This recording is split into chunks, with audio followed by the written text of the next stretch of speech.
এক দুদিনের এমন চেঞ্জ কেন হচ্ছে তার পরীর? তনোয়ার অভিশাপ আবার সত্যি হবে না তো? না না না, কেন হবে? সে তো স্নিগ্ধার সাথে কোনো অন্যায় করেনি। এতদিন ধরে পুষে রাখা তার নিজের অন্তর্দ্বন্দ্বের কথাও স্নিগ্ধাকে জানায়নি অবধি। তাহলে কেন এমন হবে? তাছাড়া তনোয়ার মতো মেয়ের অভিশাপ কখনোই ফলবে না। কিন্তু ভয় হয়, একজন ভালোবাসার কাঙালিনীর অভিশাপ তো ফলতেই পারে। তার গ্যারান্টি কি আছে? নেই তো। তার গ্যারান্টি আছে? নেই তো। অন্যদিকে আবরার না যাওয়াতে স্নিগ্ধা নিশ্চিন্ত হলো খুব। সকাল থেকে এটাই চাইছিল যাতে আবরার না যেতে পারে তার সাথে। আবরার গেলে রিপোর্টটা আনতে কিভাবে যেত সে? কি করে তার পরিকল্পনা সফল হতো?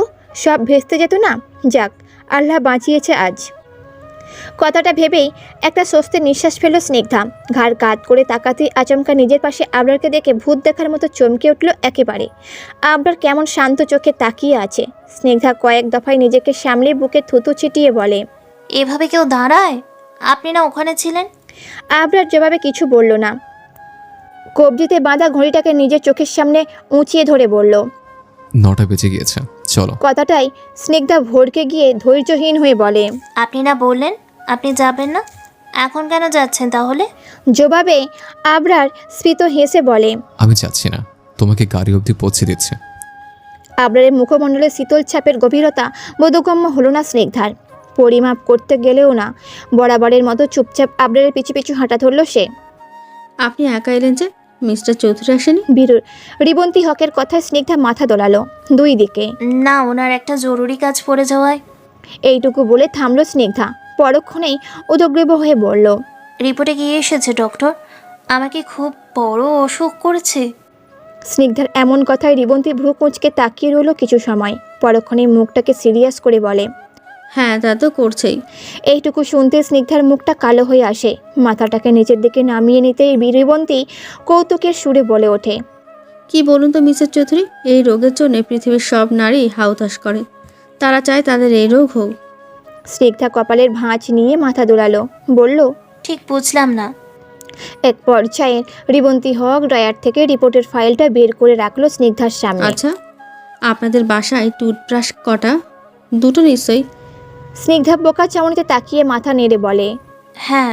তাহলে তো আরও একটা বাড়ানো উচিত। স্নিগ্ধা কিছুই বোধগম্য হয় না জিজ্ঞাসা মুখে বলে, কেন? বাড়ে, পরিবারের নতুন সদস্য যোগ হবে আর টুথব্রাশের সংখ্যা বাড়বে না? স্নিগ্ধা ফ্যাল ফ্যাল করে খানিকক্ষণ তাকিয়ে থাকে। রিবন্তী হক পুনরায় হেসে আনন্দ ধ্বনি নিয়ে বলে ওঠে, মিসেস চৌধুরী, আপনি মা হতে যাচ্ছেন। কয়েক মুহূর্ত নিজের কানকে বিশ্বাস করতে উঠতে পারলো না স্নিগ্ধা। মুখটা হাঁ হয়ে এলো তার। চোখ দুটো গোল হয়ে বেরিয়ে আসে প্রায়। পরক্ষণে চোখ ভরে উঠল নোনা পানিতে। আনন্দে অশ্রু উপসে পড়ছে তার। খুশিতে আত্মহারা হয়ে পড়ল একেবারে। কোনো রকম ভাঙা গলায় উদ্বাসনা মিশিয়ে নিয়ে বলে উঠল, সত্যি বলছেন? আমি আমি মা হব? রিবন্তী হক চোখের পাতা এক করে আশ্বস্ত গলায় বলে, হ্যাঁ, আপনি মা হচ্ছেন। আর আপনার এই মুখটা দেখার জন্য কাল মজা করে বলতে চাইনি।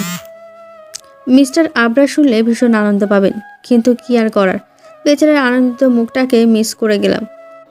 স্নিগ্ধা ঠোঁট কামড়ে হাসছে, আবার কখনো চোখ থেকে পানি গড়াচ্ছে তার। সে তো এরকম কিছু কল্পনাও করেনি। তবে কি এই জন্যই সেদিন ওই ছোট্ট বাবুটার দিকে তাকিয়ে থাকতো? এত ভালো লাগছিল তার।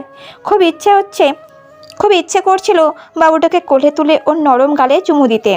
আবরারকে জানাতে হবে। ফোনে জানাবে নাকি সামনে দাঁড়িয়ে? হ্যাঁ, সামনে থেকেই দেখবে আবরারের খুশি উপচানো মুখটা। স্নিগ্ধার হাতে রিপোর্টের ফাইলটা নিয়ে উঠে দাঁড়ালো। ঠোঁটে গাঢ় হাসির রেশ এখনও লেগে আছে।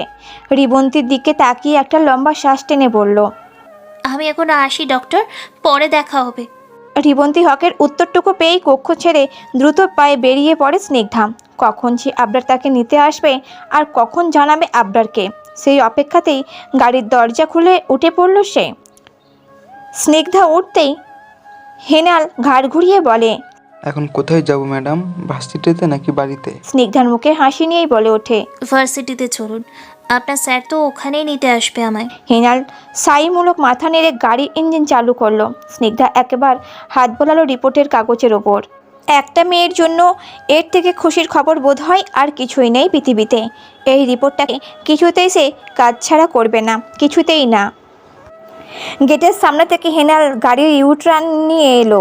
গাড়ি ঘুরিয়ে চলে যেতে স্নিগ্ধার সামনের দিকে তাকায়। গেট দিয়ে ভার্সিটির ভেতরে ঢোকার জন্য পা বাড়াতে যাবে, অমনি খপ করে হাত ধরে তাকে পেছনের দিকে ধরলো মৃণাল।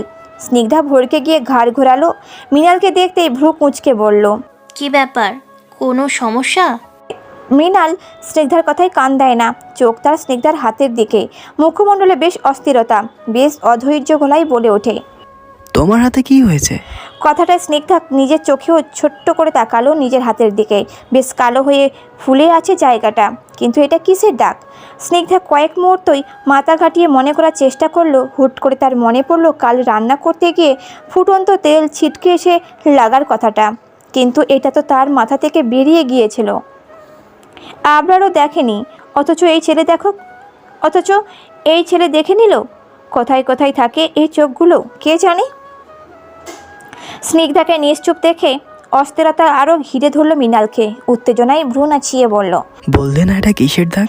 স্নিগ্ধা মৃদু টান নিয়ে মৃণালের থেকে হাতটা ছাড়িয়ে নেয়, ব্যস্ত গলায় বলে, হবে কিছুর একটা, ওসব কোনো ব্যাপার না। কথাটা বলে দিয়েই স্নিগ্ধা হাঁটতে উদ্যত হয়। তার আগেই মৃণাল ব্যগ্র গলায় বলে উঠল, এটা আপনার মারের দাগ তাই না? ওই পশুটা নিশ্চয়ই গায়ে হাত তুলেছে তোমার। কথাটা স্নিগ্ধা হতবিম্বল হয়ে এলো, অবাক হয়ে বলল। এসব কি বলছেন? মৃণাল গলায় দৃঢ়তা এনে বলে, ঠিকই বলছি, আমি জানি ওই লোকটা ভালো নয়। ও তোমাকে ভীষণ কষ্ট দেয় তাই না? দেবেই তো, ওর মতো লোককে আর তোমার মূল্য দিতে পারবে? যে লোক একটা মেয়েকে বিয়ে করে তাকে ছেড়ে আবার তোমাকে বিয়ে করতে পারে, সে কখনোই ভালো মানুষ হতে পারে না।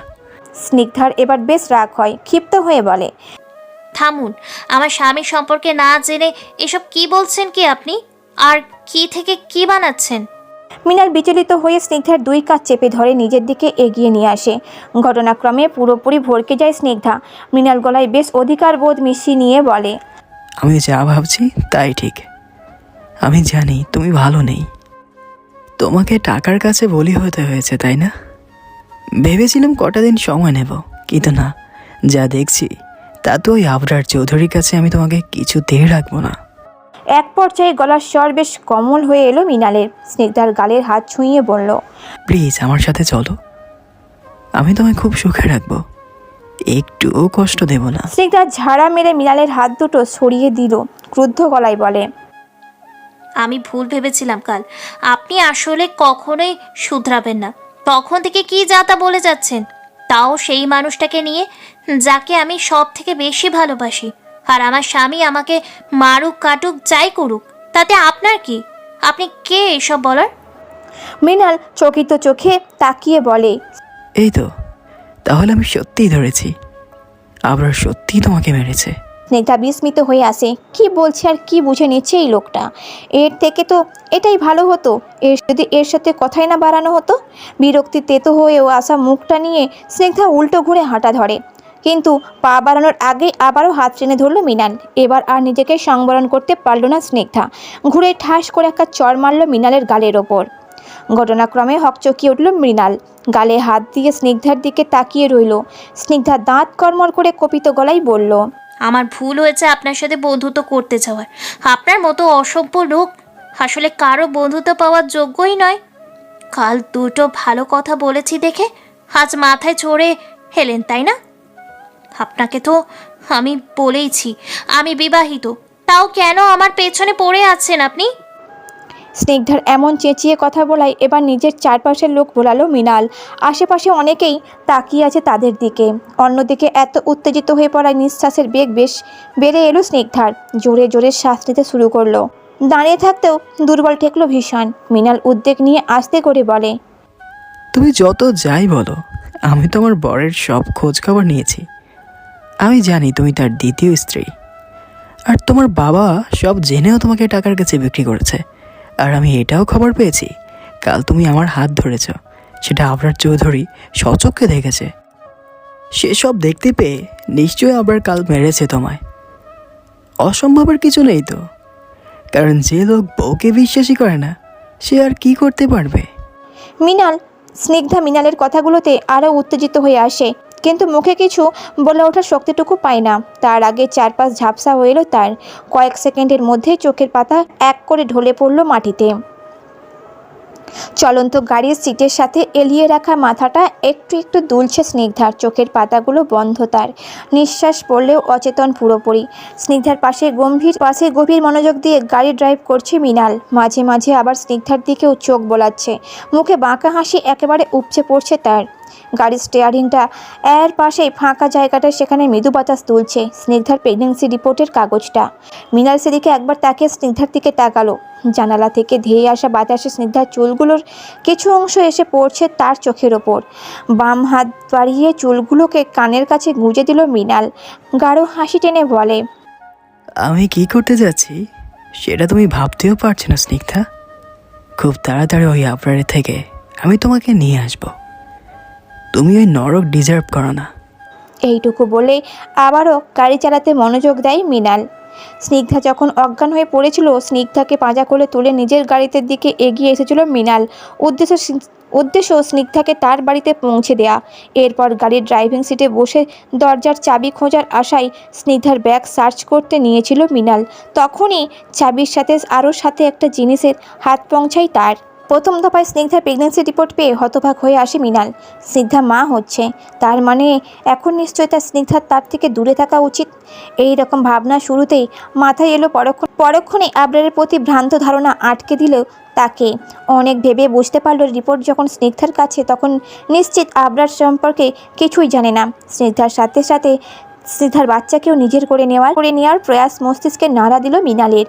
আর তার প্রতিফলন হিসাবে স্নিগ্ধাকে গাড়িতে বসিয়ে রেখেই রিপোর্ট হাতে নিয়ে বেরিয়ে পড়েছিল মৃণাল কোনো এক বিশেষ কাজের উদ্দেশ্যে।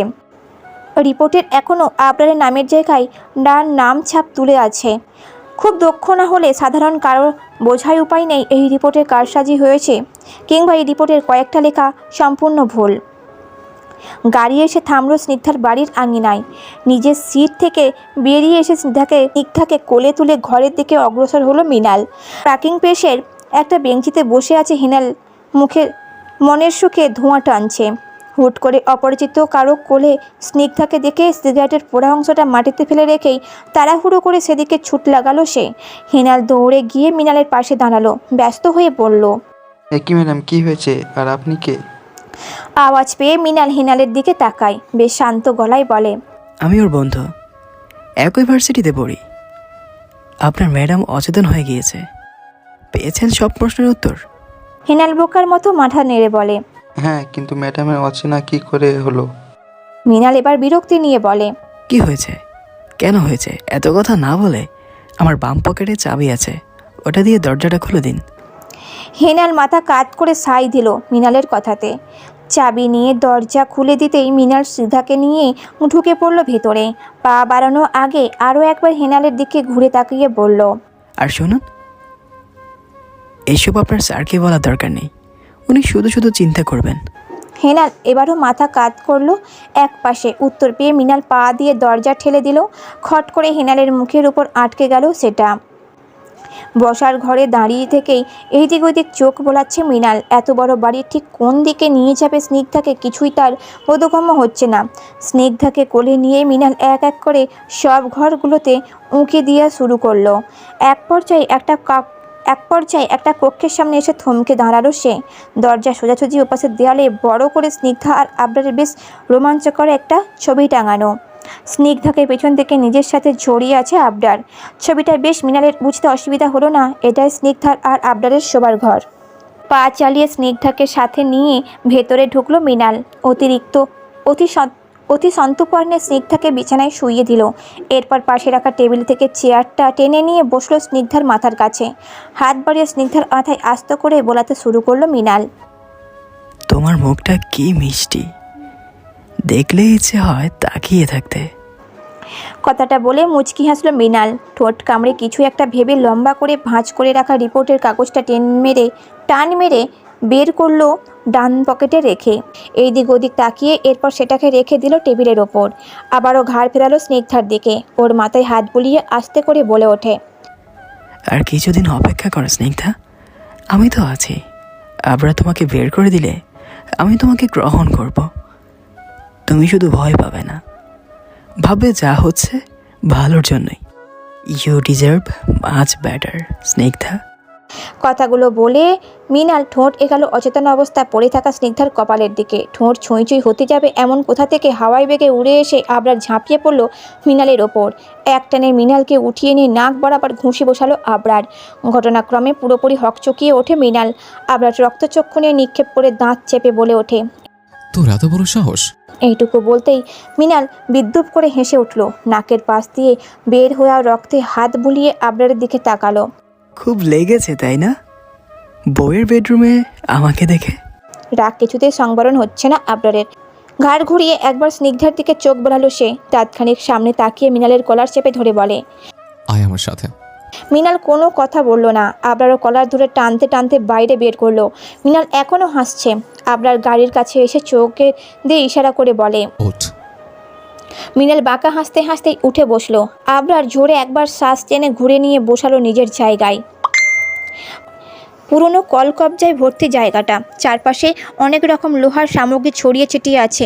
দেখে বোঝা যাচ্ছে এটা কোনো পুরানো কারখানা হবে। গাড়িতে বড্ড জোরে ব্রেক কষলো আবরার। বেরিয়ে আসতে আসতে দরজা খুলে মৃণালও বের হয়। কারখানা থেকে চোখ বুলিয়ে হেসে বলে ওঠে, এটা আবার কোথায়? আমার আর স্নিগ্ধার নতুন সংসার বুঝি? কথাটা ক্রোধে দাঁত খিঁচে আবারও মৃণালের কলার চেপে ধরলো আবরার। টানতে টানতে ভেতর নিয়েই চলল। এক পর্যায়ে ভেতরে এসে পুরনো কাঠের চেয়ারের টানটেটার ওপর ছুঁড়ে ফেলার মতো করে ফেললো ওকে। মৃণাল ধপ করে বসে পড়ল। বাঁকা হেসে বলে, বুঝেছি, জামাই আদর করতে এনেছেন তাই না?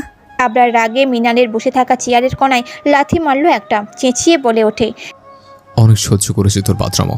সেই প্রথম দিন থেকে আমার স্ত্রীর পেছনে পড়ে আছিস তুই। কারণে অকারণকে বিরক্ত করছিস। এত কিছুর পরে আমি কিচ্ছু বলিনি স্নিগ্ধার জন্য, কিন্তু আজ তুই সব সীমা অতিক্রম করে ফেলেছিস। তোর এত স্পর্ধা হয় কি করে?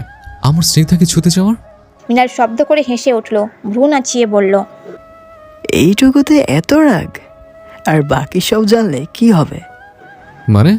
মৃণাল গলার স্বর এবার বেশ কঠিন করে বলল, সেটা আপনিই খুঁজে নিন। তবে আপনি স্নিগ্ধাকে যে অত্যাচার করে এসেছেন এতদিন, সেসব থেকে আমি ওকে মুক্ত করতে এসেছি। আপনার কবল থেকে ওকে বের করতে এসেছি মিস্টার আবরার ফাহাদ চৌধুরী। আবরার ভ্রু কুঁচকে বলল, আমি অত্যাচার করি স্নিগ্ধাকে? এসব তোকে কে বলেছে? মৃণাল বিদ্যুৎপ্রাপ্ত হেসে বলে, সত্য কখনো চাপা থাকে না। আপনার মতো লোক স্নিগ্ধার স্বামী হবার যোগ্যতা রাখে না। আগে যা হবার হয়েছে, কিন্তু এখন আমি আছি স্নিগ্ধার পাশে। আপনার থেকে ওকে আমি ঠিক আমার কাছে নিয়ে আসব। আবরার রাগে চোখ বন্ধ করে একটা নিঃশ্বাস নিল। পরক্ষণে বেশ শান্ত গলায় বলে, দেখ, তোর বয়স আমার তুলনায় অনেক কম। আমি তোকে যেটা বোঝাচ্ছি সেটা মন দিয়ে শোন। তুই এরপর আর স্নিগ্ধাকে বিরক্ত করিস না। ভালো এটাই হবে, ওর পিছু ছেড়ে নিজের পড়াশোনায় মন দেয়। আর এই যে এতক্ষণ বললি আমি ওকে অত্যাচার করি হ্যান ত্যান, এসব বানোয়ার কথা নিয়ে পড়ে না থেকে নিজের কাজ কর। ভালোই ভালো বলছি, বোঝাচ্ছি। দরকার পড়লে একবার বলবো, খুব জোর দুবার, কিন্তু তিনবারের বার আমি কি করব তা আমি কিন্তু নিজেও জানি না। কতটাই মৃণাল গা দুলিয়ে হাসল। আমাকে ভয় দেখিয়ে লাভ নেই আবরার চৌধুরী। আমি একবার যেটা ভাবি সেটা আমি করবই। আমি আপনার থেকে স্নিগ্ধাকে কেড়ে নেব। স্নিগ্ধা আপনাকে ফেলে রেখে আমার কাছে চলে আসবে। আবরার ক্রুদ্ধ গলায় বলল, এরকম কখনো হবে না। স্নিগ্ধা আমাকে ভালোবাসে, শুধু আমাকে। আপনি স্বপ্ন দেখছেন। স্নিগ্ধার মনে আপনার জন্য ভালোবাসা নেই। যেটা আছে সেটা শুধুমাত্র ভয়। ওর বাবা মা আপনার টাকার কাছে ওকে বিক্রি করে দিয়েছে। না হলে আপনার মতো দুশ্চরিত্রবান লোকের কাছে কেউ সুখী হবে না জেনেও মেঘে তুলে দেয় না। আবরার আগে দুই আঙুলের ডগা দিয়ে কপাল ঘষতে লাগলো। মৃণাল পুনরায় ধৈর্যহীন গলায় বলে, ভাবছেন এসব আমি কি করে জানলাম? এগুলো সব আমাকে সেই বলেছে যার বলার কথা। আপনি কি ভাবেন টাকা দিয়ে ভালোবাসা কিনে নেওয়া যায়? যায় না। আর তাই এতদিন ধরে স্নিগ্ধাকে আটকে রাখার পরেও আপনার ক্ষমতার জাল ছিঁড়ে বেরিয়ে আমার কাছে আসতে চাইছে। আবরার দাঁত খিঁচিয়ে বলে, তুই স্নিগ্ধার পিছু ছাড়বি না, তাই তো? মৃণাল প্রগড়তা নিয়ে বলে, কখনো না। আমি আর স্নিগ্ধা দুজনেই দুজনকে চাই। আপনি আমাদের মাঝখানে শুধুই বাধা। স্নিগ্ধা নিজে আমাকে বলেছে ও আপনাকে পছন্দ করে না। শুধু শুধু কেন ওর জীবন নষ্ট করতে চাইছেন আপনি? আমি স্নিগ্ধাকে নিয়ে অনেক দূর ভেবে নিয়েছি। আপনি আমাদের মাঝ থেকে সরে গেলেই আমরা বিয়ে করব, সংসার করব। স্নিগ্ধা আমার সন্তান গর্ভে ধারণ করবে। মৃণাল এইটুকু বলতেই রাগে লাল হয়ে আসে আবরারের মুখমণ্ডল, কপালের রগগুলো ফুলে ওঠে। মৃণালের গা জ্বালানো হাসি আর বিদঘুটে কথায় শেষ অবধি নিজেকে আর সংযত করতে পারল না আবরার। আগুন চোখে তাকিয়ে বলল, তোকে তো আমি। আবরার কথাটা বলে তীব্র উত্তেজনায় পায়ের কাছে পড়ে থাকা রড জাতীয় কিছু একটা উঠিয়ে নিয়ে গায়ের সবটুকু শক্তি দিয়ে আঘাত করল মৃণালের মাথার ওপর। সঙ্গে সঙ্গে কয়েক মুহূর্তের জন্য শক্ত হয়ে গেল মৃণাল। চোখের পাতাগুলো নড়ল না। বেশ হুঁশ আসতেই আবরার ভড়কে উঠল। ততক্ষণে মৃণালের মাথার চারপাশ থেকে সারিবদ্ধভাবে রক্ত গড়াতে শুরু করে দিয়েছে। বিষয়টাকে দেখতেই ঘাবড়ে গিয়ে 2 পা পিছিয়ে গেল আবরার। হাত থেকে রডটা পড়ে গেল মাটিতে। দেখতে দেখতে চোখ বন্ধ করে চেয়ার থেকে ঢলে পড়ল মৃণাল। আবরার ধরপড় করে এগিয়ে এসে ওর গালে হাত রেখে নাড়া দিয়ে বলতে লাগলো, এই ওঠ, আমি তোকে মারতে চাইনি তো। এই শুনতে পাচ্ছিস? মৃণালের কোনো সাড়া এলো না। আবরার ফাঁকা ঢোক গেলে ওর নাকের কাছে হাত নিল। নিঃশ্বাস অবধি পড়ছে না মৃণালের।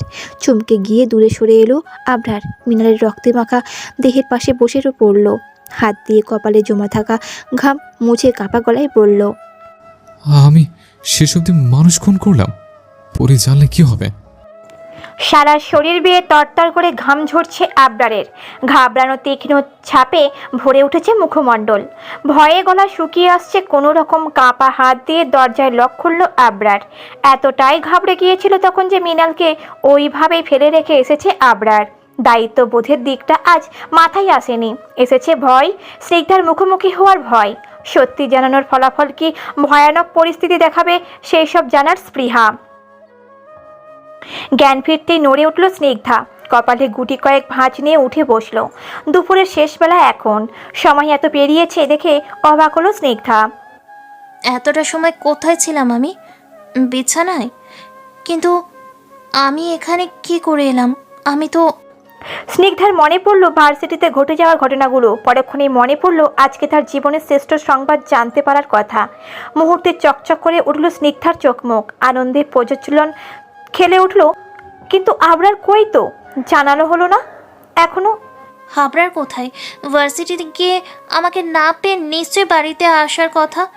তাহলে কোথায় ও? আর আমাকে এখানে আনলোই বা কি? কথাগুলো ভাবার এক ফাঁকে গটগট পায়ে আওয়াজ কানে পৌঁছালো স্নিগ্ধার। সেকেন্ডের কম সময়ের ঘরের ভেতরে ঢুকলো আবরার। মুখ চোখে বেশ ক্লান্তি তার। আবরারকে দেখতেই স্নিগ্ধা এক প্রকার লাফিয়ে উঠে বসে উচ্ছ্বাস নিয়ে বলে, আপনি এসে গেছেন?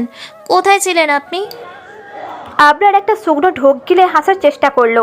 জোরপূর্বক ঠোঁট টেনে মৃদু আওয়াজে বলে, এই তো ছিলাম।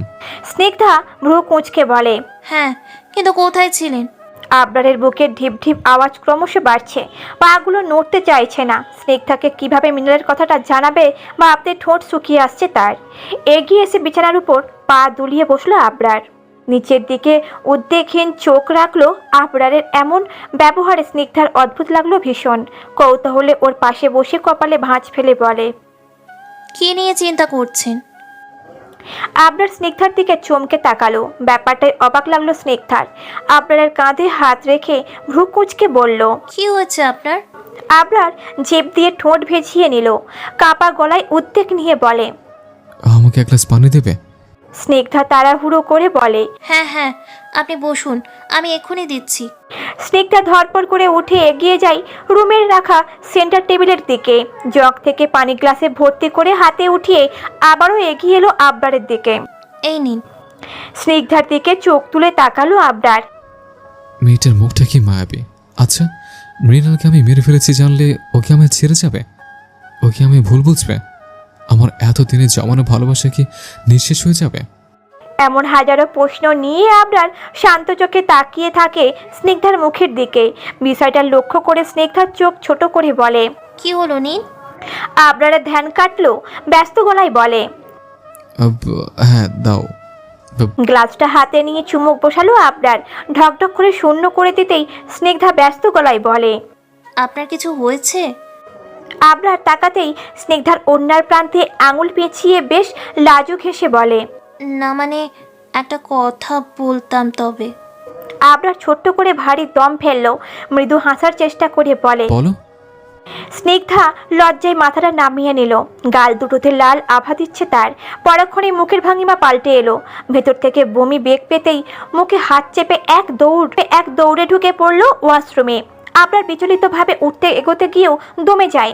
মৃণালের কথা মনে পড়তে দাঁড়িয়ে পড়ে তাৎক্ষণিক। বারবার মৃণালের রক্তে মাখা মুখটা ভেসে উঠেছে তার চোখের সামনে। অস্থিরতায় আবরার আবারও বসে পড়ে বিছানায়। একবার মনে হচ্ছে স্নিগ্ধাকে জানাবে, কিন্তু পরক্ষণে স্নিগ্ধাকে হারানোর ভয়টা আটকে দিচ্ছে। কী করবে কিছুই ভেবে পাচ্ছে না সে। কয়েক মুহূর্তে এমন উসখুস করতে করতে আচমকা আবরারের চোখে পড়ল টেবিলের দিকে। পেপার ওয়েটের নিচে মৃদু উড়াতে থাকা একটি কাগজের দিকে চোখ আটকালো তার। সাথে সাথে ভ্রুদয় কুঁচকে নিয়ে আবরার এগিয়ে গেল সেই দিকে। কাগজটিকে হাতে উঠিয়ে পুরো পাতাতে চোখ বোলালো আবরার। সাথে সাথে মুখটা ফ্যাকাশে হয়ে এলো। হতবিম্বর হয়ে পড়ল পুরোপুরি। মনে পড়ল মৃণালের বাঁকা হেসে বলা সেই কথাটা। এখনই এই অবস্থা, বাকিটুকু জানলে কি হবে? তার মানে এই রিপোর্টের কারণে মৃণাল ওই কথা বলেছিল তখন? কেঁপে ওঠা বুক নিয়ে আবরার আগে ততক্ষণে চোখে মুখে পানির ঝাপটা দিয়ে বেরিয়ে এসেছে স্নিগ্ধা। আবরারকে এক জায়গায় দাঁড়িয়ে থাকতে দেখে একটু বিস্ময় অনুভব হলো। আগে হলে আবরার অস্থিরতা নিয়ে ছুটে আসতো, স্নিগ্ধা যতক্ষণই হোক বমি করতো না কেন দাঁড়িয়ে থাকতো ওর পাশে। আজ নিশ্চয়ই সিরিয়াস কিছু ঘটেছে, হয়তো ব্যবসায়িক ঝামেলা। আমি এখনই আপনার মন ভালো করে দেব আবরার। আমাদের সন্তান আসবার খবর পেলে আপনার এমন ভারমুখ হাওয়ায় উড়ে যাবে। কথাগুলো ভেবে আবরারের দিকে মিষ্টি হেসে এগিয়ে এলো স্নিগ্ধা। মুখ হাঁ করে কিছু বলতে নিলেই তার আগে আবরার থমথমে গলায় বলল, তুমি প্রেগনেন্ট? স্নিগ্ধা অবাক হয়ে এলো। আবরার জানলো কি করে? কৌতূহল নিয়ে বলে, আপনাকে কে বললো? আবরার স্মিত হেসে বলে ওঠে, এটা মৃণালের বাচ্চা, তাই তো? মুহূর্তে কাঠ হয়ে এলো স্নিগ্ধার মুখমণ্ডল। মুখ হাঁ করে কিছুক্ষণ তাকিয়ে রইল। আবরার একটু এগিয়ে এলো ওর দিকে, দাঁত চিবিয়ে বলে, কখন হলো এসব? স্নিগ্ধা হতভম্ব হয়ে পড়ল। কোনো রকম নিজেকে সামলে বলে ওঠে, এসব আপনি কি বলছেন? আপনার মাথা ঠিক আছে? আবরার রাগের টেবিল থেকে গ্লাস উঠিয়ে আছড়ে মারল ফ্লোরে। মুহূর্তে টুকরো টুকরো হয়ে ভেঙে গেল সেটা। ঘটনাক্রমে ভয়ে সিটিয়ে গেল স্নিগ্ধা। কাঁপা গলায় বলল, এমন কেন করছেন? স্নিগ্ধা একটু বলতেই আবরার আগুন চোখে তাকালো। ভয়ে চুপসে আসে স্নিগ্ধা। আবরার ক্রুদ্ধ গলায় বলল, কি লাভ হলো? হ্যাঁ, কি লাভ হলো আমাকে ঠকিয়ে? আমি কি তোমাকে কম ভালোবেসেছি, নাকি তোমাকে অসুখ রেখেছি কখনো? আরে তোমাকে ছাড়া অন্য কারোর কথা তো আমি ভাবতেও পারি না। তাহলে তুমি কেন এমন করলে বলো, জবাব দাও। স্নিগ্ধা কাঁদতে কাঁদতে বলল, আমি কিছু করিনি। আর আপনি এসব আবল তাবল কি বলছেন? আবল তাবল বলছি আমি? তুমি মা হতে যাচ্ছ না? বলো, মা হতে যাচ্ছ না তুমি? হ্যাঁ, কিন্তু আবরার মাঝপথে কথা কেড়ে নিয়ে বলে, কিন্তু কি? কিন্তু এটাই যে এই বাচ্চা মৃণালের, যে মৃণাল এতগুলো দিন তোমার পেছনে পেছনে ঘুরঘুর করেছে, আর তুমি সেসব আমার কাছেই লুকিয়ে রেখেছ কেন? আমি তো ভেবেছিলাম তুমি আমাকে সব খুলে বলবে, অপেক্ষা করছিলাম আমি। অথচ তুমি বলনি, এই কারণেই বলনি, তাই না? কি ভাবলে তুমি না বললে আমি জানতে পারবো না? আমি এই মৃণালের পেছনে লোক লাগিয়ে রেখেছিলাম, ও কি করে না করে সব খবর রেখেছি আমি। কিন্তু তারপরেও এসব কখন হলো? এমন নোংরামো কখন করলে তোমরা? আমার চোখে ফাঁকি দিয়ে তুমি কখন ওকে নিচে সব সঁপে দিলে? তিক্ত কথাগুলো শুনে চোখ মুখ খিঁচে বন্ধ করে নিল স্নিগ্ধা। চোখগুলো নোনা পানিতে ভরে উঠেছে একেবারে। এই আবরারকে পুরোপুরি অচেনা লাগছে। এমন বাজে বিদঘুটে কথা আবরার বলছে, আর কেনই বা বলছে?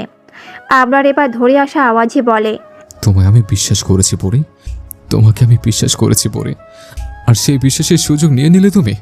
আমার ভালোবাসাটাকে ছোট করলে, আমার ঘরের বউ হয়ে অন্যের বিছানা। ছি!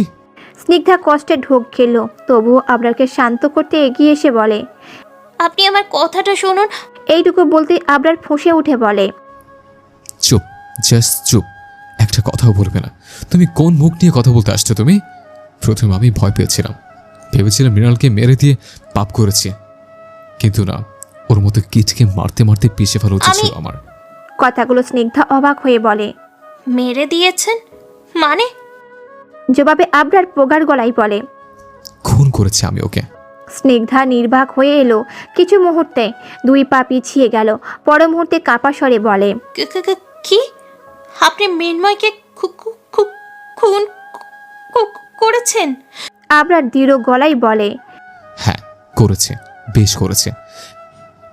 এখন এতে আমার কোনো আফসোস নেই, কারণ যে আমার জিনিসের দিকে হাত বাড়াবে তার এই অবস্থায় করবো আমি।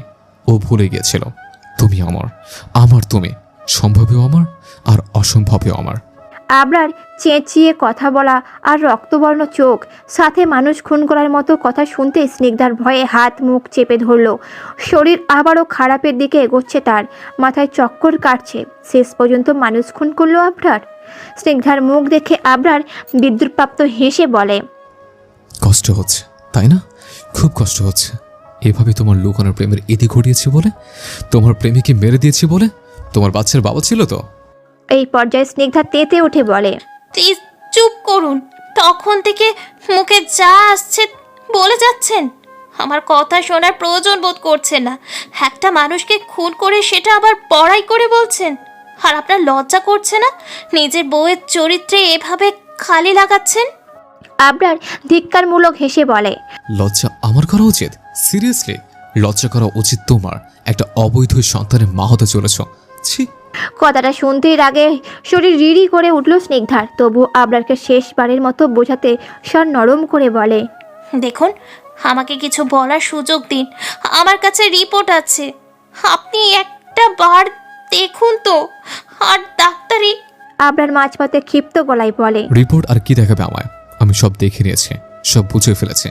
সব দিনই ওর সাথে হাসাহাসি, ভার্সিটির মাঠে বসে মৃণালের হাত ধরা, মাখামাখি, আর আজ একবার বেডরুম অবধি নিয়ে আসা ওকে। তা কয়বার এসেছো বেডরুমে? স্নিগ্ধা এবার কান্না মাখা গলায় আকুলতা নিয়ে বলে। আল্লাহর দোহাই লাগে আপনার, চুপ করুন। এইসব বলে নিজেকে আর ছোট করবেন না আমার চোখে, প্লিজ। আবরার চোখ বন্ধ করে একটা লম্বা শ্বাস ফেলল। চোখ খুলে খপ করে স্নিগ্ধার হাত ধরল বেশ শক্ত করে, ব্যগ্র গলায় বলে। চলো। স্নিগ্ধা বুঝতে না পেরে বলে। কোথায়? আবরার বরফ গলায় বলে। অ্যাবর্শন করতে। কথাটাই বাকরুদ্ধ হয়ে এলো স্নিগ্ধা, হতবিম্বল হয়ে বলল। কি বলছেন কি? আবরার গরম চোখে চেয়ে বলে। যা করার করেছ, এসব করলে আমি তোমায় ছাড়ছি না, কিন্তু এই পাপ আমি আজই ধুয়ে মুছে ফেলবো। আমার থেকে তোমার রেহাই মিলবে না। যত যাই করো, সারা জীবন আমার সাথী থাকতে হবে তোমার। চলো। স্নিগ্ধা এবার ধরপড় করে বসে পড়ে আবরারের পায়ের কাছে, পা জড়িয়ে ধরে কেঁদে বলে। না না, এমন করবেন না। এই বাচ্চা আমি কিছুতেই নষ্ট করব না। ও আমাদের ভালোবাসার ফসল। আবরার, ও আমার আর আবরার ক্ষোভে স্নিগ্ধা চুলের মুঠি ধরে দাঁড় করায়। ব্যথায় কুকিয়ে ওঠে স্নিগ্ধা। আবরার ক্রুদ্ধ গলায় বলে। আমি যা বলেছি তাই করবি তুই। আজই এই বাচ্চার শেষ দিন হবে। চল। স্নিগ্ধার শত আকুতি সত্ত্বেও ওকে এক প্রকার টানতে টানতে নিয়ে গাড়িতে ওঠালো আবরার। ধুম করে গাড়ির দরজা লাগিয়ে উঠে বসলো নিজেও। ওদিকে স্নিগ্ধার ভয়ে কলিজা শুকিয়ে আসছে। আবরারের রাগ সম্পর্কে অবগত। রাগের বশে সত্যিই যদি বাচ্চা অ্যাবর্ট করতে নিয়ে যায় কি হবে? আবরার তো ভালো করে নিজে কিছু বলছে না, তাকে কিছু বলতেও দিচ্ছে না। এখন কি হবে? কিভাবে নিজের অনাগত সন্তানকে বাঁচাবে সে? ফুল স্পিডে গাড়ি ড্রাইভ করছে আবরার। রাগ ক্ষোভ সব পুরোটাই পুষিয়ে দিচ্ছে এখানে। এতে যেন ভয়ে আরও শরীর জমে যাচ্ছে স্নিগ্ধার। রাস্তা যত এগোচ্ছে নিজের মধ্যে একটা ছোট্ট প্রাণ বাঁচানোর গ্রন্থন নাড়া দিচ্ছে। মস্তিষ্কে প্রবল রক্তক্ষরণ হচ্ছে। আবরার তো বিশ্বাসই করছেই না, তার উপর আবার বাচ্চাটাকে অ্যাভয়েড করতে হবে। কিসের ভিত্তিতে? বাসায় ঢুকে আবরার তো শান্তই ছিল, তবে কি এমন হলো ওইটুকু সময় যে আবরার পাল্টে গেল পুরোপুরি? আর এতটাই রাগের বশে রয়েছে যে ডক্টর বীরবন্তীর কাছে টেস্ট করানোর কথা অবধি ভুলে গেল। সত্যি মিথ্যে কিছু যাচাই করতেও তো ভাবলো না। কথাগুলো ভাবতে গিয়ে অশ্রুসিক্ত চোখ দিয়ে আবরারের মুখের দিকে একবার চোখ ফোলালো স্নিগ্ধা। চোয়াল শক্ত হয়ে আছে তার। স্নিগ্ধা চোখ সরিয়ে নিতে যাবে, আচমকা আবরার সামনে তাকিয়ে থেকেই বলে। ভেবেছিলাম তুমি আলাদা, সবার থেকে আলাদা, কিন্তু না, ভুল ভেবেছি আমি। আর ভুল করেছি তোমাকে ভালোবেসে। তুমি একটা নোংরা চরিত্রের মেয়ে। কথাটা স্নিগ্ধা ফিচেল গলায় বলে। আবরার? আবরার মুখ শক্ত মুখে তাকিয়ে বলে। কিন্তু আফসোস, তুমি যেমনই হও আমি তোমায় ছাড়ছি না। আর কিছুক্ষণ অপেক্ষা, তারপরেই তোমার এই পাপ আমি চিরতরে পরিষ্কার করে ফেলব। স্নিগ্ধার হৃৎপিণ্ড ধরাস করে লাফিয়ে ওঠে। আপনার না হয় ভুল বুঝে মেরে ফেলতে চাইছে নিজের সন্তানকে, কিন্তু আমি আমি কি করে সব সত্যি জেনেও এমন করতে পারবো? আমি তো মা। কোনো মা তার সন্তানকে মারতে পারে না। আমার সন্তানকে আমায় বাঁচাতে হবে, ওকে বাঁচাতে হবে আমার। স্নিগ্ধার ধ্যান কাটলো গাড়িতে ব্রেক কষার শব্দে। হাসপাতালে পৌঁছেছে ভেবে স্নিগ্ধার ভয়ে প্রাণ উড়াই পালাই। কিন্তু পরের মুহূর্তে আশেপাশে তাকিয়ে বুঝতে পারলো রাস্তায় সিগন্যাল পড়ে গিয়েছে। আচমকা স্নিগ্ধার মাথায় এলো, এই সুযোগ, আপনার এই কোর্ট থেকে আমার নিজের সন্তানকে বাঁচানোর সুযোগ। শুকনো ঢোক গিলে স্নিগ্ধা আবরারের দিকে তাকালো। ক্ষীণ আওয়াজ তুলে বলে, আমার ভীষণ শরীর খারাপ লাগছে, পানি খাওয়াবেন প্লিজ? আবরার না তাকিয়ে বলে। ডিস্কে আছে, খেয়ে নাও। স্নিগ্ধা তাড়াহুড়ো করে বলে, না, আমি ঠান্ডা পানি খাবো, নিয়ে আসুন না। স্নিগ্ধার গলার স্বর বেশ করুণ হয়ে এলো এ শেষের দিকে। আবরার সরু চোখে কিছুক্ষণ তাকিয়ে থেকে দরজা খুলে বেরিয়ে পড়ল। রাস্তার ওপারে যাওয়া অবধি উদ্বেগ নিয়ে তাকিয়ে রইল স্নিগ্ধা। আবরারের দূরত্ব যথার্থ মনে হতে ধরপড় করে গাড়ির দরজা খুলে এলো সে। এখন একটাই লক্ষ্য তার, আবরারের থেকে দূরে যাওয়া। একজন মায়ের কর্তব্য হিসেবে এক বাবার কোল থেকে সন্তানকে বাঁচানো। পানির বোতল হাতে এনে গাড়ির দরজা খুলল আবরার। ভেতরে না তাকিয়ে বলল, খেয়ে নাও। সারা পেল না ব্যাপারটাতে আবরার ভ্রু কুঁচকে নিয়ে ঝুঁকে এলো। গাড়ি সম্পূর্ণ ফাঁকা দেখতেই বুকটা কেঁপে উঠল তার। স্নিগ্ধা নেই, কোথায় গেল? হাত থেকে বোতল ফেলে রেখে এইদিক ওদিক উদ্ভ্রান্তের মতো পা চালালো আবরার। হন্তদন্ত চোখে খুঁজতে লাগলো। স্নিগ্ধার ছায়াও নেই কোথাও। অধৈর্য হয়ে ডেকে উঠল, পরি, পরি। আবরার দৌড়ে একবার ওই দিক যাচ্ছে তো আর একবার অন্যদিকে। ব্যস্ত রাস্তার সবাই আবরারের এমন পাগলামি উৎসুক দৃষ্টিতে দেখছে। আবরারের হুট করে মনে পড়ল তনোয়ার বলা সেই কথা। আপনারই কোনো সামান্য ভুলের জন্য স্নিগ্ধা আপনাকে ছেড়ে চলে যাবে। কথাটা ভাবতেই শরীর ঠান্ডা হয়ে এলো আবরারের। হাত পা জমে এলো প্রায়। চোখগুলো স্থির করে বসে পড়ল গাড়ি ঘেঁষে। ব্যস্ত রাস্তার মধ্যে ক্ষীণ আওয়াজে হতাশ গলায় বলল, তবে কি তুমি আমার ছেড়ে চলে গেলে? মিস্টার চৌধুরী, এই কি অবস্থা আপনার? আওয়াজটা শুনে চোখ খুলল আবরার। টানা 1 ঘন্টা ওইভাবেই রাস্তার পাড়ে রয়েছে সে। গাড়িতে হেলান দিয়ে এক পা গুটিয়ে অন্য পা লম্বালম্বি ছাড়িয়ে। চোখে মুখে হতাশ ভঙ্গিমা। আশেপাশে লোকজনের ভিড় উপচে পড়ছে বেশ। কৌতূহল তাদের। খানিকক্ষণ আগেও আবরারের রাস্তার মধ্যে আর্তনাদ করা নিয়ে। ডক্টর রিবন্তী হক ভিড় ঠেলে কোনো মতে এগিয়ে এলো আবরারের নিকট। যাত্রাপথে আবরারের গাড়ি দেখেই নেমে আসা তার। আর এসেই এইরূপ অবস্থা। রিবন্তী এগিয়ে গিয়ে আবরারের কাঁধে হাত রেখে গোল চোখে উদ্বেগ নিয়ে বলে, এনি প্রবলেম মিস্টার চৌধুরী? আপনি এইভাবে কেন? কিছু হয়েছে আপনার? আবরার খানিকক্ষণ মনোযোগ দিয়ে তাকিয়ে রইল। পর মুহূর্তে কালো মুখে ক্ষীণ আওয়াজে তুলে বলে, ও চলে গেছে। রিবন্তী হক ভ্রু কুঁচকে নিলেন। আবরারকে যত দূর জেনে এসেছে তাতে এরকম শক্ত মানুষ দুটো হয় না। আজ এমন কি হলো যে উনি মাঝ রাস্তায় সব কিছু ভুলে কান্নায় ভেঙে পড়লেন? তার উপর এইভাবে হাত পা ছড়িয়ে বসে আছেন। ব্যাপারটা নিয়ে খানিকক্ষণ মাথা ঘাঁটিয়ে রিবন্তী হক আশেপাশে উৎসুক জনতার দিকে তাকালো। সামান্য গলা বাড়িয়ে বলল, আপনারা কি দেখছেন? যান নিজেদের কাজে। এরপর আর কেউ দাঁড়ালো না সেখানে। একে একে ধীরে সুস্থে যে যার মতো প্রস্থান নিতে শুরু করে। সেই দিকে চোখ সরিয়ে রিবন্তী পুনরায় তাকায় আবরারের দিকে। ঝুঁকে এসে শান্ত গলায় বলে, কে চলে গেছেন মিস্টার চৌধুরী? আর আপনার মিসেস কোথায়? আপনার এমন অবস্থা কেন? আবরার নিচের দিকে তাকিয়ে শুকনো ঢোক গিলল। বলল, নেই। রিবন্তী উদ্বেগ নিয়ে বলে, নেই মানে? এমন অবস্থায় কোথায় গেছেন উনি? আবরার চকিত তাকালো, সরু চোখে বলে। এই অবস্থায় মানে? রিবন্তী ব্যস্ত গলায় বলে, কেন আপনি জানেন না? মিসেস চৌধুরী আপনাকে বলেনি উনি তো প্রেগনেন্ট ছিল? আবরার কপালে ভাঁজ নিয়ে দাঁড়িয়ে যায়। সন্দিহান গলায় বলে, আপনি কি করে জানলেন? ও তো। রিবন্তী মাঝপথে অধৈর্য হয়ে বলে ওঠে, আমি কেন জানবো না? রিপোর্ট তো আমিই করিয়েছি। আবরার চমকে উঠল, ভোরকে গিয়ে বলল, আপনার রিপোর্ট মানে? ওই রিপোর্ট তো আপনার হাসপাতালের নাম ছিল না, আর পেশেন্টের গার্ডিয়ানের জায়গায় তো অন্য কারো নাম ছিল। হরিবন্তী অবাক হয়ে জবাব দেয়, কি বলছেন মিস্টার চৌধুরী? আপনি নিজে আপনার স্ত্রীকে আমার কাছে নিয়ে এলেন, আমি টেস্ট করালাম, ভুলে গেলেন সেসব? তারপর আমি তো আপনার ল্যান্ডলাইনে কল করে রিপোর্টের কথা জানালাম আপনার স্ত্রীকে। এরপর দিন আপনার স্ত্রী এসে আমার থেকে রিপোর্ট নিয়ে গেল। তখনই না উনি জানলো যে আপনাদের সন্তান আসছে পৃথিবীতে। মা হচ্ছে জানতে পেরে সে কি খুশি না ছিলেন উনি। আর আপনি বলছেন আমার হাসপাতালের নাম ছিল না, আপনার নাম ছিল না, এও কি সম্ভব? আবরার কিছু বুঝে উঠতে পারল না, মাথার মধ্যে তালগোল পাকালো সব কিছু। হন্তদন্ত স্নায়ুযুদ্ধ চলতে শুরু করলো।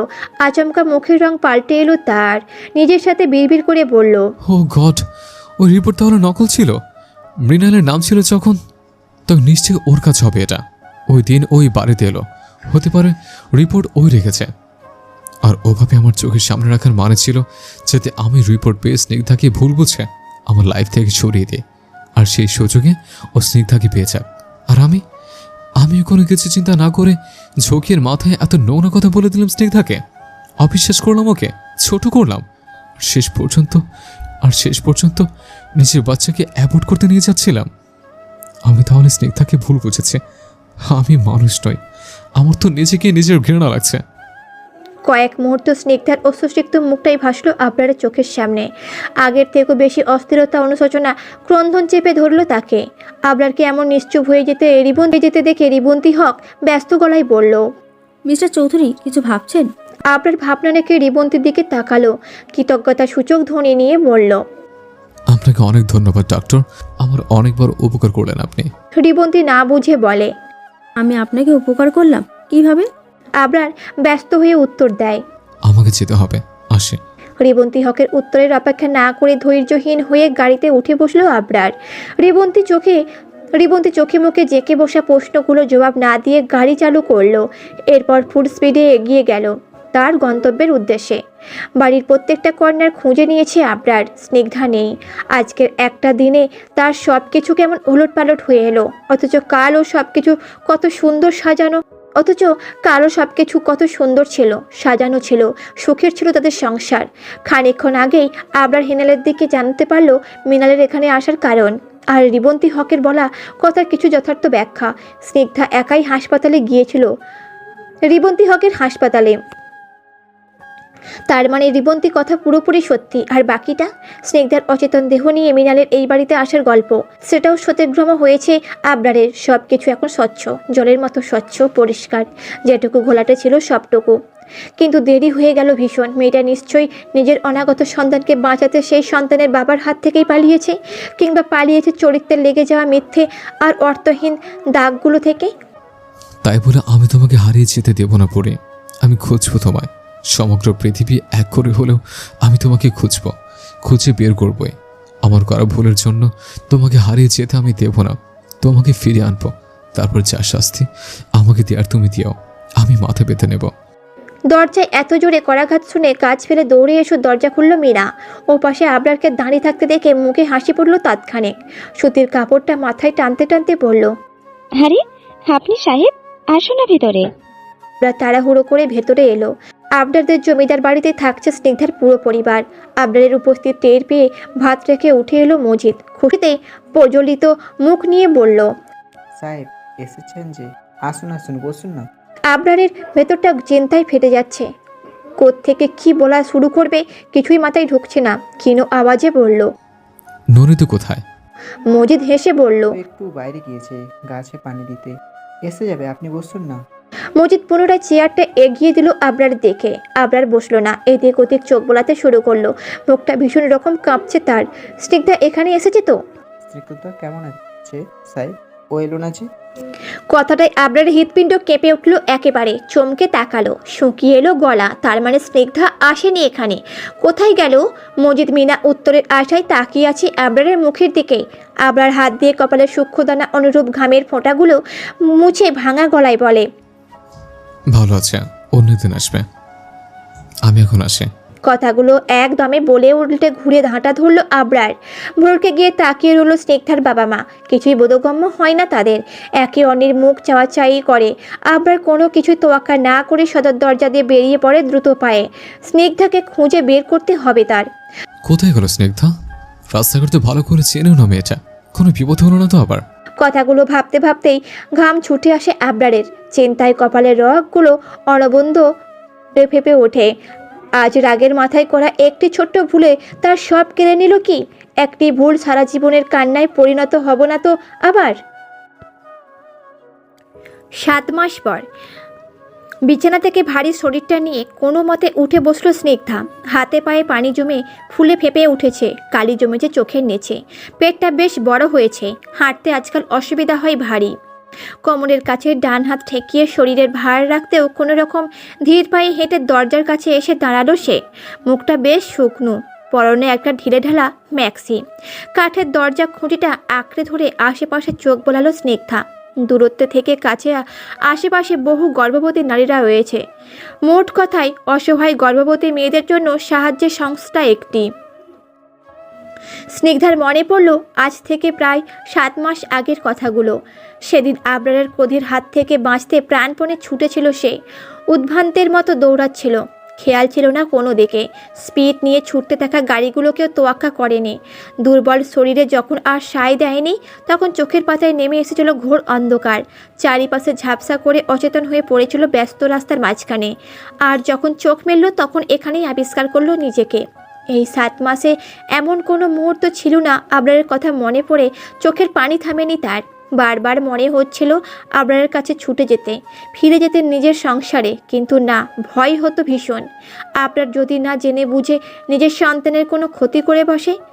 এই একটা ভয়ই ভালোবাসার মায়ার কাছে জিতে গেল, হারিয়ে গেল স্নিগ্ধার অনুভূতিকে। কিন্তু জানতে ইচ্ছে হয় কেমন আছে আবরার, কি করছে ও, আমাকে কি মনে পড়ে ওর? ও কি আমার ওপর খুব রেগে আছে? ও কি আমাকে মনে করে রাত পার করে আমার মতো, নাকি জেদের বশে ভুলে গিয়েছে আমাকে?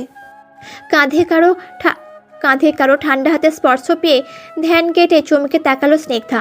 রাশিদা দাঁড়িয়ে আছে। এই সংস্থা তিনি উদ্যোক্তা, বয়সে একজন মধ্যম নারী।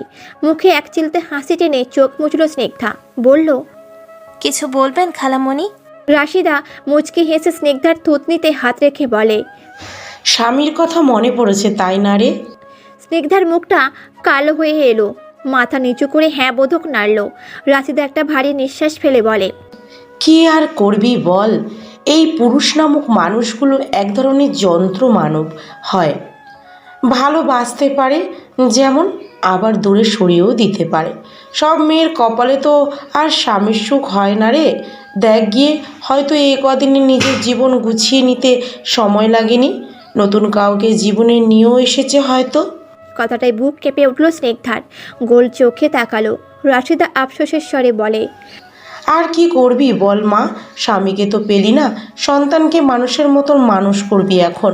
তোর জীবনে কি ঘটেছে আমি জানি না, তবে আজ এনে কম মেয়েদের তো দেখলাম না স্বামীর থেকে লাথি ঝাঁটা খেয়ে এখানে আসে। আমিও তাদের দুহাতে টেনে নিই।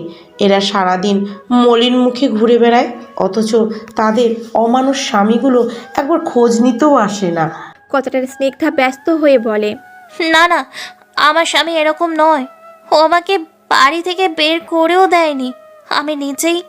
এইটুকু বলে থেমে গেল স্নিগ্ধা। পরক্ষণে মাথা নামিয়ে নিল আবারও। রাশিদা স্মিত হেসে বলে, বুঝেছি, আর যাই হোক, স্বামীর নিন্দে পছন্দ করিস না তাই না? কিন্তু জানিস, আমি এগুলো নিজের অভিজ্ঞতা থেকে বলছি, তোকে কষ্ট বা দুঃখ দিতে নয়, কিছু মনে করিস না। এখন চল, তোকে একজনের সাথে আলাপ করিয়ে দিই। স্নিগ্ধা ভুরু কুঁচকে বলল, কার সাথে? রাশিদা উদ্বেগ নিয়ে বলল, আমাদের চ্যারিটি ফাউন্ডেশনের 70% যিনি বহন করেন তার পরিবারের সদস্য। প্রতি 6 মাস পর পর ওনাদের কেউ না কেউ এখানে ভিজিট করতে আসেন। এবার ওনার মেয়ে এসেছে, যা মিশুক না রে। এসে তো সবার সাথে হাসি ঠাট্টায় মেতে উঠেছে একেবারে। তুই আসার পর ওনারা তোকে দেখেননি, আর তুই তখন ঘুমাচ্ছিলি দেখে তোকে ডাকিওনি। চল এখন।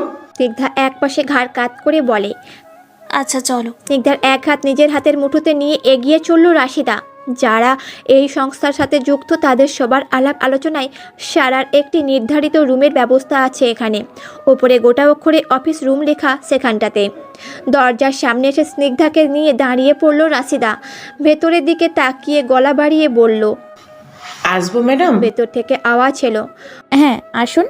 গলাটা বেশ পরিচিত ঠেকলো স্নিগ্ধার। কপালে ভাঁজ পড়ল গুটিহারে। রাস্তা চাপানো কাঠের দরজাটা ঠেলে ঢুকে পড়ল ভেতরে। হাসি মুখে মেয়েটিকে উদ্দেশ্য করে বলে, ম্যাডাম, নতুন মেয়েটিকে এনেছি আপনার সাথে আলাপ করাতে। ও আচ্ছা, তা কই তিনি? উত্তরে রাশিদা আবারও ঘুরে তাকালো দরজার দিকে। স্নিগ্ধা গুটিসুটি হয়ে দাঁড়িয়ে আছে, মুখে বেশ কৌতূহল, সাথে অস্বস্তি খানিকটা। রাশিদা উদ্বেগ নিয়ে বলে, আয়। স্নিগ্ধা ধীর পা বেরিয়ে চৌকাঠের এপারে আর রাখলো। চোখ সরিয়ে সামনে তাকাতে চমকে উঠল একেবারে।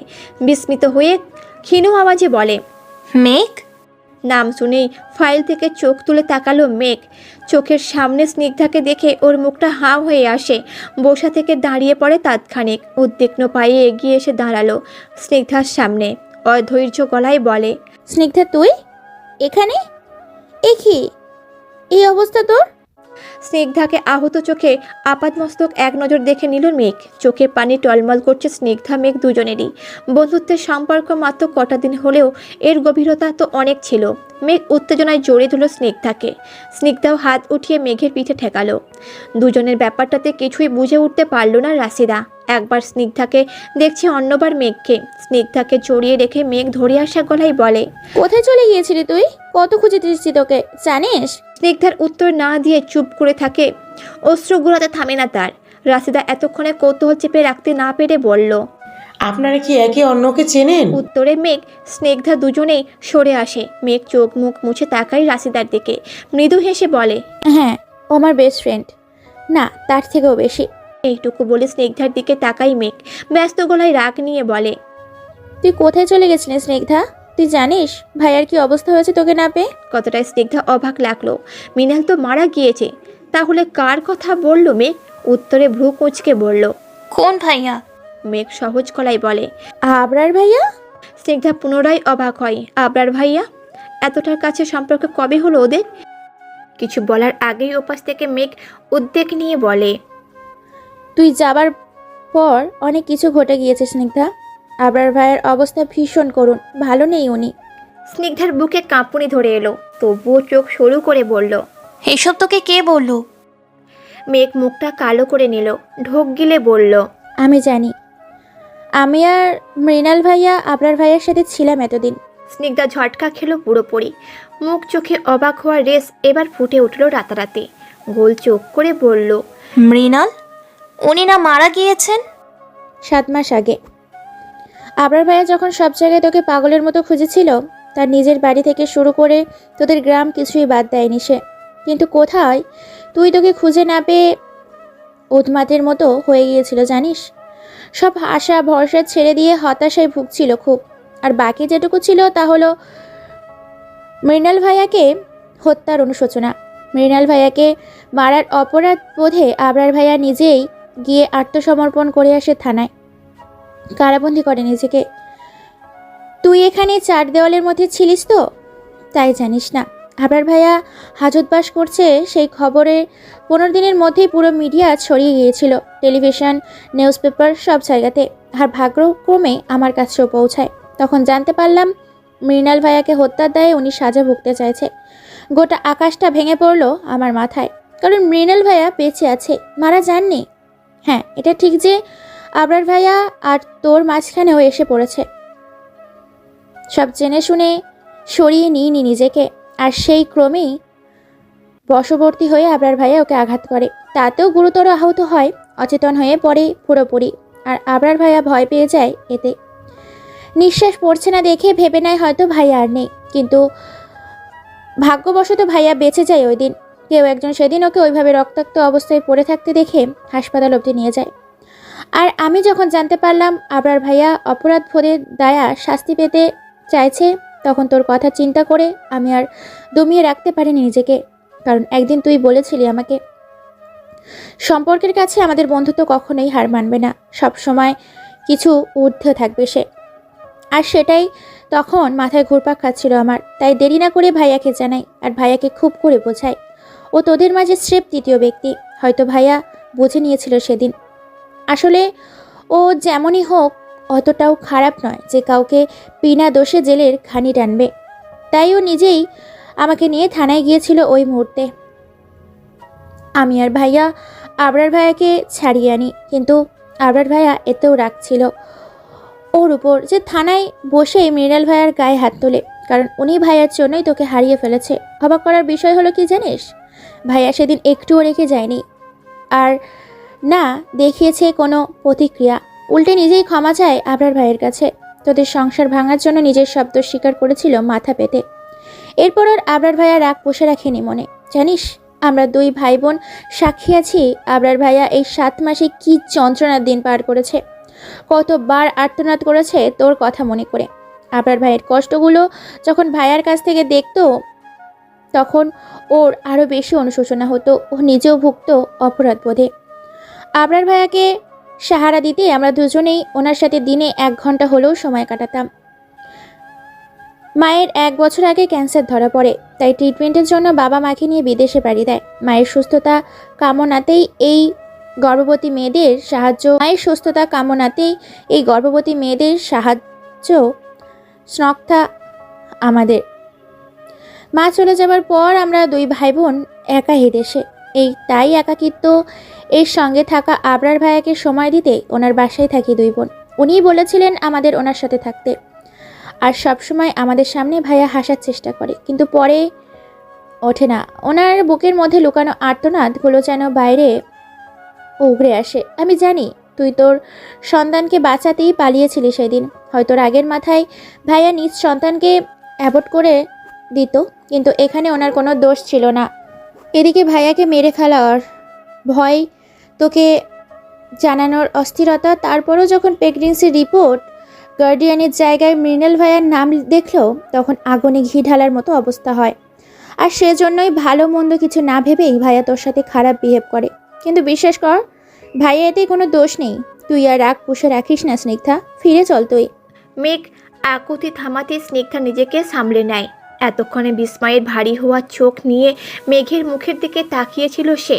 মেঘ থামতে স্নিগ্ধা অধৈর্য গলায় বলে, কিন্তু প্রেগনেন্সি রিপোর্টে মৃণালের নাম কি করে এলো? মেঘ এতটা শ্বাস ফেলে বলল, ভাইয়া দিয়েছিল। তুই যেদিন অজ্ঞান হয়ে পড়লি ভার্সিটিতে, তখন তোকে বাড়ি পৌঁছে দিয়ে যাওয়ার সময় রাস্তায় গাড়ি থামিয়ে কোনো একটা ইন্টারনেটের শপ থেকে ভাইয়ের মুখেই শুনেছি। কথাটা স্নিগ্ধার পিঠ থেকে এলো দেওয়ালে। চোখ থেকে টুপ করে পানি গড়ালো কয়েক ফোঁটা। ক্ষীণ আওয়াজে বলে, এই জন্যই আবরার আমায় ভুল বুঝেছিল। সত্যি ওর ভালোবাসার মাপার মতো শক্তি আমার নেই।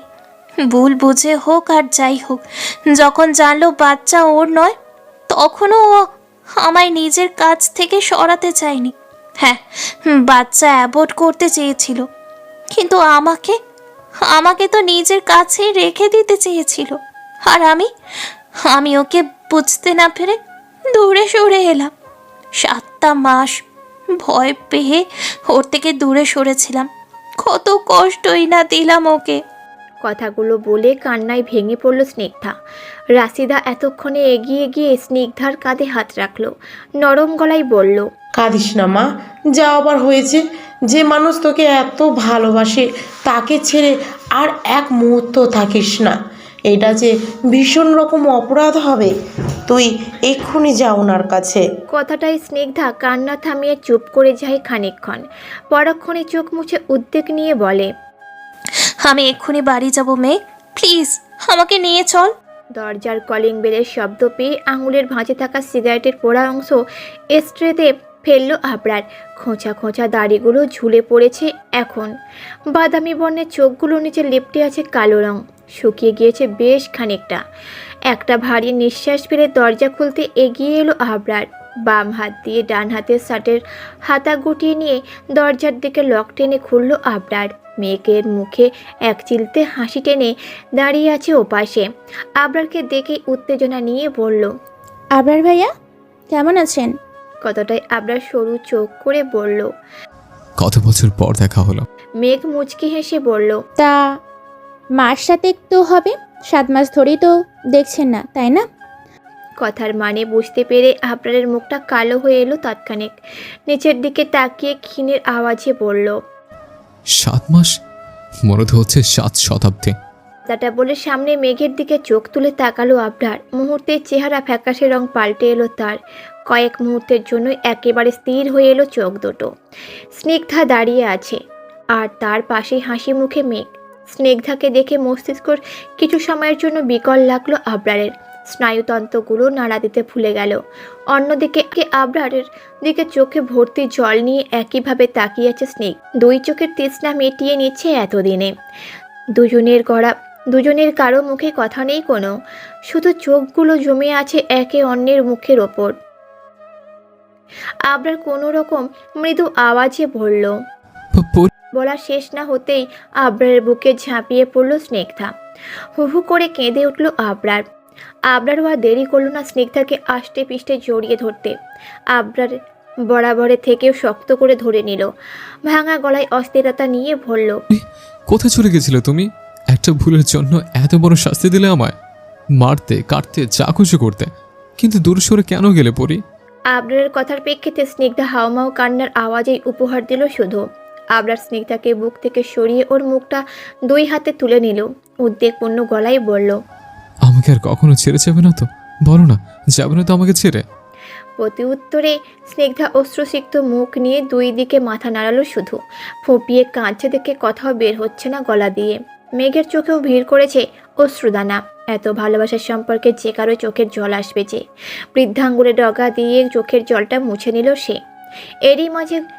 এরই মাঝে রুমের মধ্য থেকে বেরিয়ে এসেছে মৃণাল। ঘুম ঘুম চোখে এত আওয়াজে উৎস খুঁজতে এসেছে সে। দরজার কাছাকাছি আসতে স্নিগ্ধাকে দেখে থমকে দাঁড়ালো একেবারে। আবরার আর স্নিগ্ধার একে অন্যের জড়িয়ে কাদার দৃশ্য স্তব্ধা খেয়ে তাকিয়ে রইল। হাঁ করে কিছু বলবে তার আগেই ওপাশ থেকে মুখে আঙুল দিয়ে চুপ থাকতে ইশারা করলো মেঘ। বিষয়টা বোধগম্য হওয়ার চুপ করে গেল মৃণাল। বুকের সাথে দুই হাত গুঁজে মৃদু ভালো লাগার হাসি নিয়ে দেখতে রইল আবরার আর স্নিগ্ধার এইরূপ পরিণয়। মনে হলো এমন একটা দৃশ্য দেখার জন্য তারা অন্তত বড় অপরাধ ভীষণ ফিকে। হয়তো ওইটুকু পদক্ষেপে তার ঠিকই ছিল, না হয় এমন ভালোবাসা চাক্ষুষ দেখা মিস হয়ে যেত যে। বেশ কিছু সময় কেটে গেলেও আবরার স্নিগ্ধার কান্না থামল না। আবরারকে এই প্রথমবার এত কাঁদতে দেখেছে স্নিগ্ধা। ওর চোখের জল আরও বাড়ছে তাতে। এবার মৃণাল এগিয়ে এসে দাঁড়ালো আবরারের পেছনে। কাঁধের ওপর হাত ঠেকিয়ে বলে, আবরার ভাইয়া। আওয়াজ পেয়েই আবরার স্নিগ্ধা সরে আসে একে অন্যের থেকে।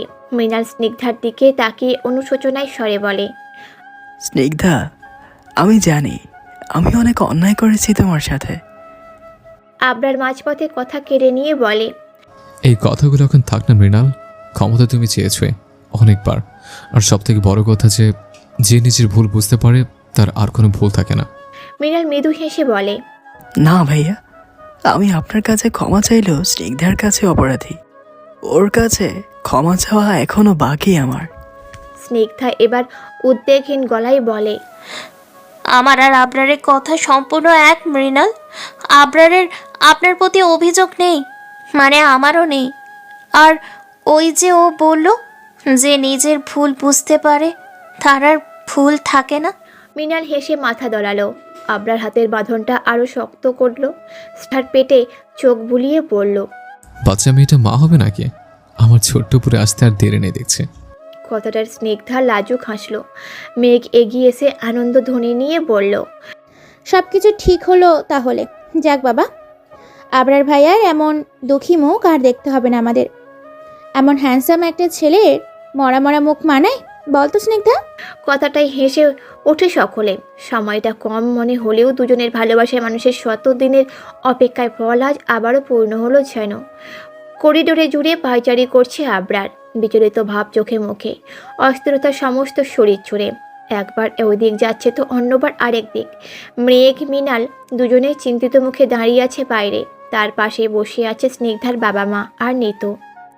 চিন্তার রেশ তাদের মুখে উপচে আসছে খুব। স্নিগ্ধার আজ ডেলিভারি ডেট।